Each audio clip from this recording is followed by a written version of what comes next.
Hello friends, मैं हूं Rashmi Shukla. Welcome to my YouTube channel.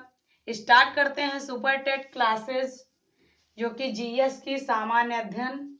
Most important topic है आपका भारतीय समाज सुधारक। इससे आपका 1 या 2 नंबर का पूछा जाता है। अभी तक दोस्तों मेरे चैनल को सब्सक्राइब ना किया हो तो सब्सक्राइब करिए, साथ ही साथ बेल आइकन को भी प्रेस करिए सबसे पहले नोटिफिकेशन पाने के लिए। और लाइक भी करिए दोस्तों, पसंद आए वीडियो, और शेयर भी करिए दोस्तों। तो स्टार्ट करते हैं बिना आपके टाइम गंवाए। स्टार्ट करते हैं भारतीय समाज सुधारक, जो हर एग्जाम में, कॉम्पिटिटिव एग्जाम में पूछा जाता है, जो आपके सुपर टेट में पूछा जाता है, और जीएस यानी आपका सामान्य अध्ययन से रिलेटेड जीएस में भी आपका पूछा जाता है सीटेट की क्लास में। अगर आप सीटेट की क्लास पाना चाहते हैं तो मेरे प्लेलिस्ट पे सीटेट के वीडियो आप देख सकते हैं। टेट के वीडियो अगर आपको चाहिए तो टेट के वीडियो भी देख सकते हैं, और सुपर टेट से रिलेटेड क्लासेस भी पा सकते हैं। तो अभी तक जितनी भी टीचर वैकेंसी है उनकी प्रिपरेशन के लिए मेरे चैनल से जुड़ सकते हैं दोस्तों। तो आप अगर चाहते हैं सीटेट की क्लास पाने के लिए तो कमेंट सेक्शन में सीटेट का बताइए। अगर आपको सुपर टेट की क्लासेस चाहिए तो सुपर टेट के बारे में बताइए। अगर दोस्तों आपको टेट की प्रिपरेशन करनी है तो कमेंट सेक्शन में उसको भी बताइए, हम उससे रिलेटेड वीडियो आपको प्रोवाइड कर देंगे। इस लॉकडाउन में 2 महीने में आपका सीटेट का एग्जाम होगा, 2 महीने बाद। तो 2 महीने में आप प्रिपरेशन सीटेट की करें, और जिसका सीटेट और टेट क्वालिफाई हो गया है वो सुपर टेट में लग जाए। तो दोस्तों स्टार्ट करते हैं। भारतीय समाज सुधारक राजा राम मोहन राय के बारे में सबसे पहले हम जानेंगे। राजा राम मोहन राय जो भारतीय समाज सुधारक थे, इनकी क्वालिटी के बारे में, और इन्होंने क्या योगदान दिया भारत के प्रति पुनर्जागरण या राजनीतिक कौन सा योगदान दिया, उसके बारे में हम जानेंगे। दोस्तों राजा राम मोहन राय का अगर जन्म की बात करें कि राजा राम मोहन राय का जन्म कहाँ पे हुआ था, तो राजा राम मोहन राय का जन्म पश्चिम बंगाल हुगली जिले के राधानगर गांव में हुआ था। हुगली नदी भी है, पश्चिम बंगाल की हुगली नदी है, तो हुगली जिला भी है वहां का। तो राजा राम मोहन राय का जन्म पश्चिम बंगाल हुगली जिले के राधानगर गांव में हुआ था। तो आपको कैसे लर्न करना है इसके बारे में भी हम टिप्स देंगे। आपको डीपली तो पढ़ना ही पढ़ना, आपको पॉइंट वाइज, एक ग्राफ वाइज अगर आप तैयारी करेंगे तो आपके लिए बेनिफिट होगा, कारगर सिद्ध होगा। ग्राफ वाइज आपको लर्न भी अच्छे से हो जाएगा। अगर ग्राफ वाइज ऐसे होता है कि ईयर, कौन से ईयर में क्या हुआ, तो थोड़ा याद करना मुश्किल हो जाता है, वो नॉर्मल है, सबके साथ होता है। तो आपको ईयर वाइज पे कैसे करना है, तो ग्राफ वाइज आप लर्न करेंगे तो आपको आसानी से लर्न हो जाएगा। तो पहले हम जानते हैं राजा राम मोहन राय का जन्म कहाँ पे हुआ था। पश्चिम बंगाल में हुआ था। किस जिले में? हुगली जिले में। और कौन से गांव में? तो राधानगर गांव में हुआ था। तो ये 3 पॉइंट आपके क्लियर हुए। और जन्म किस ईयर हुआ था, तो 22 मई 1774 ईसा पूर्व हुआ था। इनका जन्म कब हुआ था? 22 मई 1774 ईसा पूर्व हुआ था।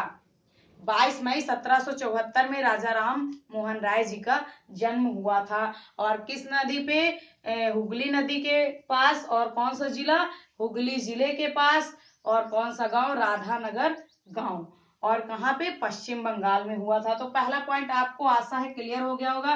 दोस्तों अगर आपको जानकारी चाहिए तो स्क्रीनशॉट भी ले सकते हैं, अपना ग्राफ तैयार कर सकते हैं अपने नोटबुक में। तो कुछ पॉइंट ऐसे होते हैं आपको लर्न नहीं है तो आप राइट डाउन करते चलिए, डायरी को लेके बैठिए, पेन को लेके बैठिए दोस्तों, तो आपको और आसानी से अच्छे से लर्न हो जाएगा। और आप लोग अगर पॉइंट वाइज वीडियो को 1-2 बार देखेंगे तो ऐसे ही लर्न हो जाएगा। सभी लोग एक भावी शिक्षक होने जा रहे हैं। तो रचना अगर देखें इनकी रचना कौन सी थी, तो पहले तो हमको ईयर वाइज में देखना है कि 22 मई 1774 में राजा राम मोहन राय का जन्म हुआ था। और रचना अगर इनकी पूछी जाए तो बहुत फेमस रचना है प्रिसेप्टस ऑफ जीसस। इनकी रचना राजा राम मोहन राय की एक रचना है जो बहुत प्रसिद्ध है, प्रिसेप्टस ऑफ जीसस। तो ये पूछा जा सकता है क्वेश्चन में, प्रिसेप्टस ऑफ जीसस किसकी पुस्तक है? तो राजा राम मोहन राय की प्रिसेप्टस ऑफ जीसस रचना है आप। और किस सन में इन्होंने ये रचना लिखी थी? तो 1820 ईस्वी में इसका रचना की थी। 1820 ईस्वी में राजा राम मोहन राय ने प्रिसेप्टस ऑफ जीसस पुस्तक लिखी थी। तो आपको ईयर क्रम से लिखे हुए हैं, आपको लर्न करना है। यानी 1774 में जन्म हुआ था, फिर 1820 ईस्वी में प्रिसेप्टस ऑफ जीसस पुस्तक लिखी थी इन्होंने। यानी इनकी रचना कौन सी है? Precepts of Jesus.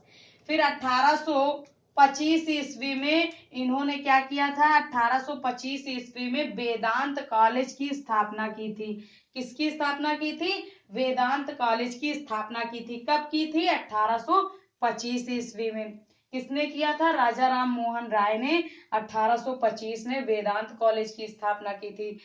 अगला पॉइंट आता है 1828। मोस्ट इंपॉर्टेंट पॉइंट ये है 1828।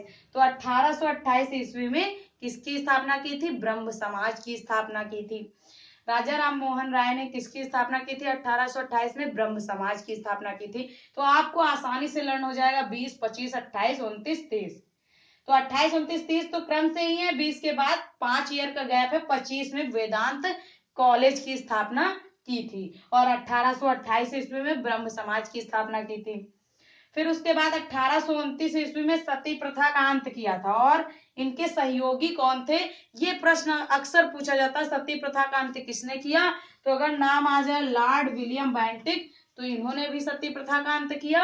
और अगर राजा राम मोहन राय, तो भारतीय तौर पे अगर देखा जाए, भारतीय तौर पे राजा राम मोहन राय ने सबसे पहले भारतीय थे जिन्होंने सती प्रथा का अंत किया था। सबसे पहले भारतीय समाज सुधारक थे राजा राम मोहन राय। अगर भारतीय शब्द लग जाए तो सती प्रथा का अंत राजा राम मोहन राय ने किया था। अगर केवल पहला अगर पूछ लिया जाए सबसे पहले सती प्रथा का अंत, तो लॉर्ड विलियम बेंटिक ने किया था। तो ये कंफ्यूजन वाला क्वेश्चन है, इसको डाउट क्लियर कर लीजिए अभी इसी वक्त। तो इनके सहयोगी थे। इनके प्रयासों से, राजा राम मोहन राय के प्रयासों को ध्यान में रखते हुए लॉर्ड विलियम बेंटिक ने इनकी सहायता की थी। यानी दोनों लोगों ने मिलकर सती प्रथा का अंत किया था। ऑप्शन नंबर अगला आपका है पॉइंट 1829 ईस्वी में क्या किया था? सती प्रथा का अंत राजा राम मोहन राय के प्रयासों के द्वारा लॉर्ड विलियम बेंटिक ने। तो दोनों ने मिलके सती प्रथा का अंत किया 1829 ईस्वी में। क्वेश्चन हम अगला 1830 में, इसमें आपको हर एग्जाम में अगर इससे राजा राम मोहन राय से क्वेश्चन आता है तो कहीं आपका छूटेगा नहीं। अगर इतने पॉइंट आप क्लियर कर लेंगे तो कोई भी एग्जाम दीजिए आप, जीएस से संबंधित अगर इसमें राजा राम मोहन राय जो समाज सुधारक से टॉपिक है उससे आपका क्वेश्चन जाएगा नहीं बाहर से। बस आपको ग्राफ वाइज कभी भी प्रिपरेशन करिए, ईयर की या हिस्ट्री की या किसी भी सब्जेक्ट की जिसमें ईयर में प्रॉब्लम हो रही, तो आप एक ग्राफ बना के लर्न कर सकते हैं तो अच्छे से समझ में आता है। तो 1829 ईस्वी में सती प्रथा का अंत हुआ। फिर 1830 में क्या हुआ? राजा की उपाधि दी। 1830 में राजा राम मोहन राय को किसकी उपाधि मिली? राजा की उपाधि मिली। तो ये अगर ये पूछा जाए कि राजा की उपाधि किस ईयर में मिली, तो 1830 ईसा पूर्व राजा की उपाधि मिली। किसको? राजा राम मोहन राय को। और राजा की उपाधि किसने दिया? तो राजा की मुगल बादशाह अकबर द्वितीय ने राजा की उपाधि दी। किसको? राजा राम मोहन राय को। राजा सबसे पहले अकबर द्वितीय ने कहा था, तो अकबर द्वितीय ने राजा की उपाधि दिया। मुगल बादशाह जो कि थे अकबर द्वितीय, उन्होंने राजा की उपाधि राजा राम मोहन राय को दिया। नेक्स्ट आपका आता है अंत। इन्होंने किस किस चीज पे अपना विचार प्रस्तुत किया और समाज के लिए कार्य किया, उस पे वर्णन करते हैं। इन्होंने सती प्रथा का अंत किया, बाल विवाह का अंत किया, विधवा दुर्दशा पे भी इन्होंने कार्य किया, इसका भी अंत किया, जाति प्रथा और अस्पृश्यता यानी छुआछूत को भी इन्होंने कुरीतियों को मुक्त कराने का प्रयास किया। जब तक ये थे, यानी इनकी मृत्यु कब हुई थी? 1833। ये पॉइंट छूट गया था। तो 1830 में राजा की उपाधि, 1833 ईस्वी में इनकी मृत्यु हो गई। कहाँ पे मृत्यु हुई थी? लंदन में हुई थी, ब्रिस्टल, लंदन के ब्रिस्टल में इनकी मृत्यु हो गई थी 1833। तो ये आपको कहानी लर्न हो गई होगी, मतलब स्टोरी राजा राम मोहन राय की। तो सबसे पहले अब देखते हैं इनकी जाति प्रथा, अस्पृश्यता जैसी कुरीतियों से मुक्त कराने का प्रयास किया। इन्होंने क्या किया?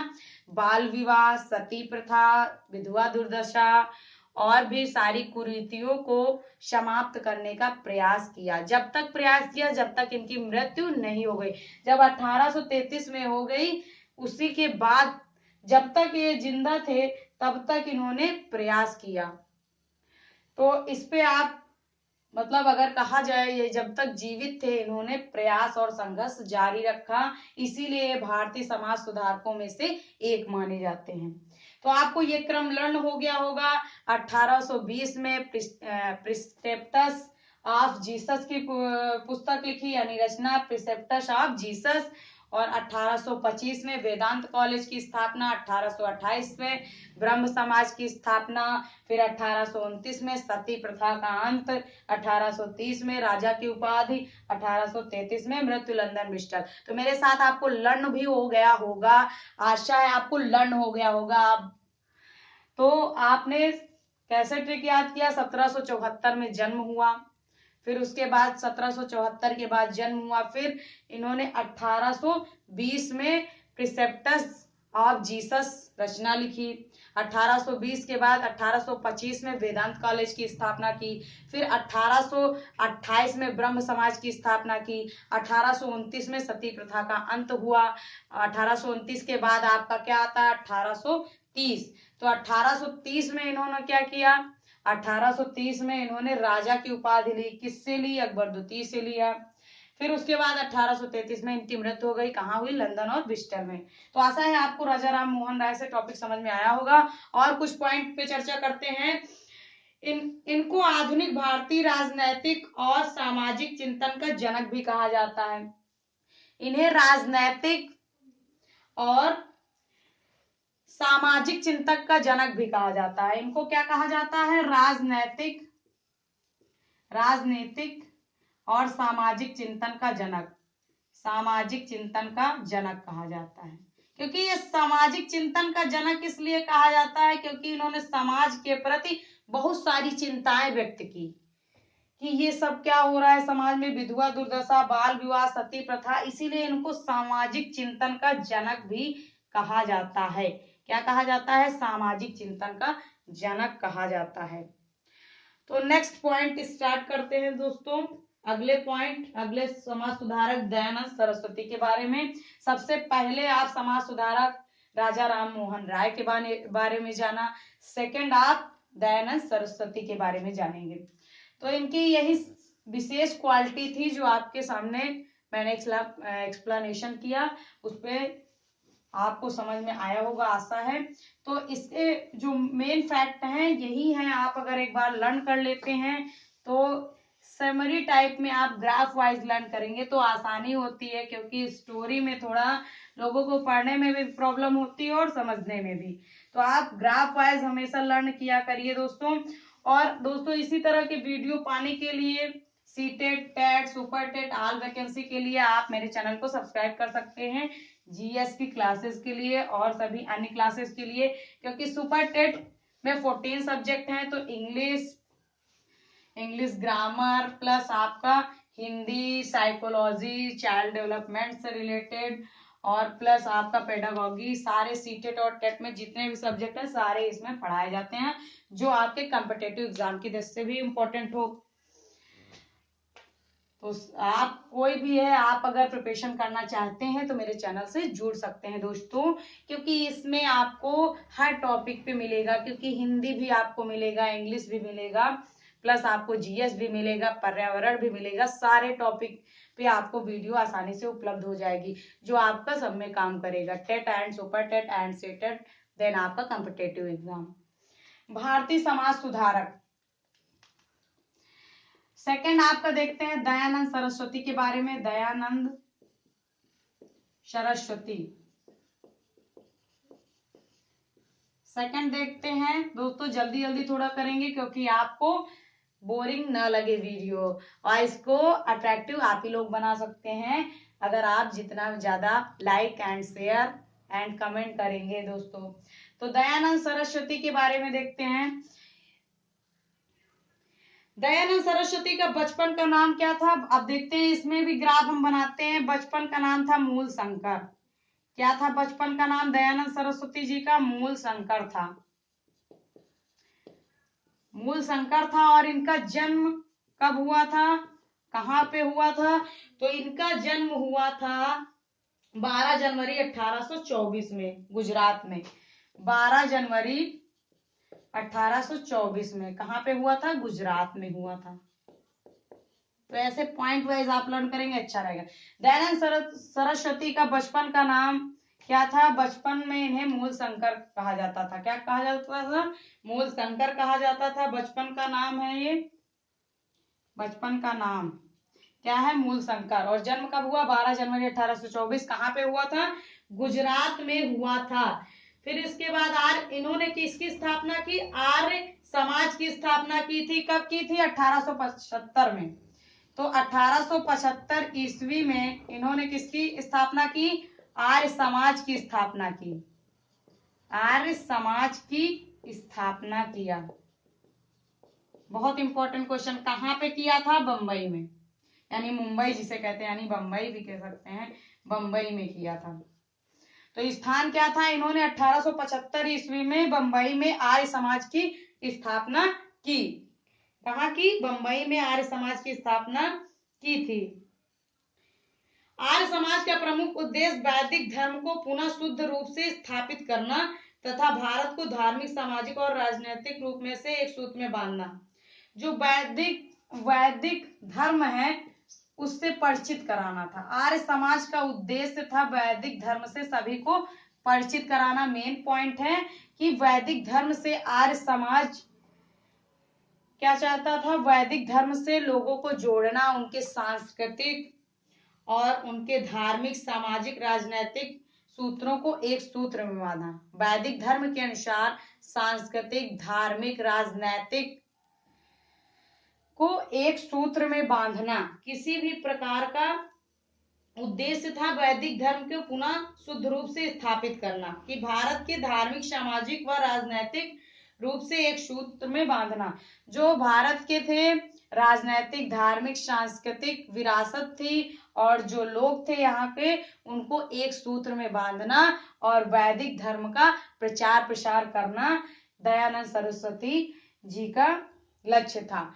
एक कहाँ के संस्थापक थे? आर्य समाज के संस्थापक भी कहे जाते हैं दयानंद सरस्वती जी। इन्होंने आर्य समाज की स्थापना की 1875 में। कहाँ पे? बंबई। तो इनका मुख्य उद्देश्य वैदिक धर्म के प्रचार प्रसार के लिए था और जिसमें जोड़ना, सांस्कृतिक, धार्मिक, राजनैतिक बंधनों को एक सूत्र में बांधना था। नेक्स्ट आपका इनका पॉइंट आता है, दयानंद सरस्वती ने सत्यार्थ प्रकाश नामक पुस्तक लिखी। इनकी रचना बहुत फेमस है, बहुत पूछी जाती है। इनकी रचना है सत्यार्थ प्रकाश। सत्यार्थ प्रकाश आपने पढ़ा होगा, सत्यार्थ प्रकाश। तो इनकी रचना बहुत ही फेमस है। दयानंद सरस्वती जी की रचना है सत्यार्थ प्रकाश। तो सत्यार्थ प्रकाश बहुत ही फेमस रचना है। इन्होंने पुस्तक लिखी थी सत्यार्थ प्रकाश। पूछा जाता है अक्सर सत्यार्थ प्रकाश किसकी रचना है? तो सत्यार्थ प्रकाश दयानंद सरस्वती जी की रचना है। वेदों की ओर लौटो, ये नारा किसने दिया? तो स्वामी दयानंद सरस्वती ने दिया। किसने दिया? स्वामी दयानंद सरस्वती ने वेदों की ओर लौटो, क्योंकि ये वैदिक धर्म से जुड़े थे। तो इन्होंने बताया था वेदों की ओर लौटो, वेदों की ओर लौटो। तो वेदों की ओर लौटो ये नारा जो है किसने दिया था? स्वामी दयानंद सरस्वती जी ने दिया था, वेदों की ओर लौटो। तो आपने जाना। और इनकी रचना कौन सी है? सत्यार्थ प्रकाश। बहुत ही फेमस रचना है सत्यार्थ प्रकाश, जो कि किसकी है? दयानंद सरस्वती जी की। नेक्स्ट आपका आता है 1855 ईस्वी में दयानंद सरस्वती ने आबू पर्वत से हरिद्वार तक पैदल यात्रा की। 1855 ईस्वी में इन्होंने पैदल यात्रा की थी। कहाँ की यात्रा की थी? आबू पर्वत से हरिद्वार तक। कहां तक यात्रा की थी? आबू पर्वत से हरिद्वार तक। तो 1855 ईस्वी, यानी इसके पहले की बात है। 1875 ईस्वी में इन्होंने आर्य समाज की स्थापना की थी। इनका जन्म कब हुआ था? 12 जनवरी 1824 में। फिर 1855 ईस्वी में इन्होंने पैदल यात्रा की थी आबू पर्वत से हरिद्वार तक। तो इनकी बहुत फेमस यात्रा मानी गई ये जो पैदल थी, कि 1855 ईस्वी में आबू पर्वत से हरिद्वार तक पैदल यात्रा की थी। और 1875 में आर्य समाज की स्थापना की थी। इनकी मृत्यु 1883 ईस्वी में हुई। इनकी मृत्यु कब हुई? 1883 ईस्वी में। क्या हुई? मृत्यु।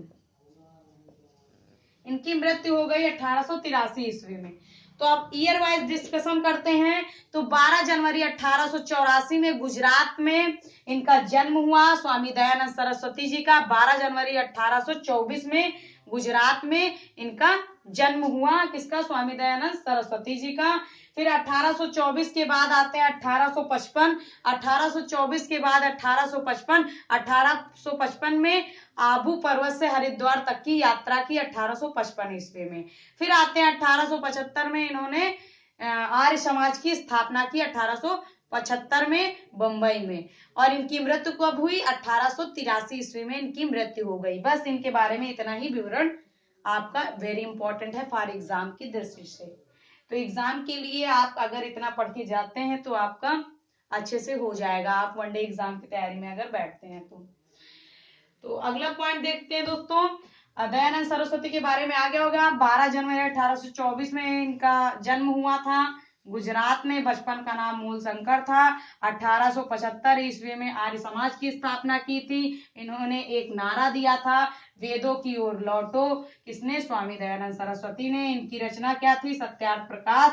1855 ईस्वी में आबू पर्वत से हरिद्वार तक की पैदल यात्रा की थी। और इनकी मृत्यु कब हुई थी? 1883 ईस्वी में इनकी मृत्यु हुई थी स्वामी दयानंद सरस्वती जी की। नेक्स्ट आते हैं, नेक्स्ट पॉइंट देखते हैं दोस्तों। थर्ड पॉइंट है ईश्वर चंद्र विद्यासागर के बारे में। ये भी एक समाज सुधारक थे। मैंने 2 समाज सुधारक के बारे में अभी तक डिस्कशन किया। पहला राजा राम मोहन राय जी, दूसरा स्वामी दयानंद सरस्वती, तीसरा ईश्वर चंद्र विद्यासागर। ये भी भारतीय समाज सुधारकों में से एक हैं। कौन? ईश्वर चंद्र विद्यासागर जी। ईश्वर चंद्र विद्यासागर, तो ये भी एक भारतीय समाज सुधारक में से एक हैं। तो पहला पॉइंट अगर देखते हैं